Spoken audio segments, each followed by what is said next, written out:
আহ, আমরা যখন ছোট ছিলাম অথবা বড় হওয়ার পরেও যখন বিদেশে আসি নাই আর কি, তো দেশের এলাকার বন্ধু বান্ধব মুরব্বী অনেকে বিদেশে থাকতো।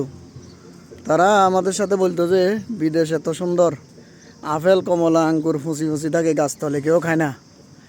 এরপরে এই গাড়ি রাস্তা দিয়ে হাঁটার সময় যে কোনো গাড়ি এসে আপনারা ডাকি, তুলে আপনার বাসায় পৌঁছাই দেয়, মানে এত বালা। তো এখন এই কথাগুলো আমরা তখন সত্য মনে করতাম, এগুলো যে এক একটা বিশাল বিশাল ফাঁকা ফাঁকি বুঝতাম না। তো যখন ওমানে আসলাম প্রথম, মাসকাটে এয়ারপোর্ট থেকে বের হওয়ার পর ট্যাক্সি, যারা এখানে ট্যাক্সি সার্ভিস দেয়, ওমানিরা জুব্বা পরা, ফাঁকরি পরা, টুপি পরা, এরা যখন ডাকতেছে, তখন আমি বলতেছি যাই রে, দেশের হুজুররা কত বালা। ওই যে ফিরি ফিরি লই যাই দে, মানুষের রাস্তায় দেখলে গাড়িতে করে পৌঁছাই দে। আমি মনে করছিলাম এইগুলা হুজুর, এরা মানুষদেরকে ফিরি ফিরি বাসা বাড়িতে পৌঁছে দিবে, যে কী চেষ্টা আন্তরিকতা।